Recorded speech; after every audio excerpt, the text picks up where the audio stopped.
Here are 6 tips to maintain your long-distance relationship.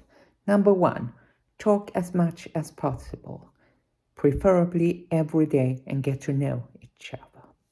Number 2, meet each other in real life. Plan to go on a vacation together and discuss the things you want to do. 3, share stories and experiences. You might come from different cultures, you might have different ideas about life, but you might still have similar experiences. Number 4, develop trust.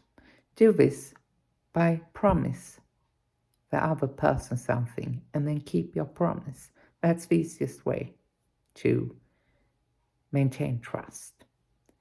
Respect each other's differences.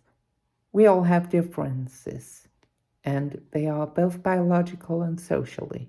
And if we can respect those, then you can make any relationship work.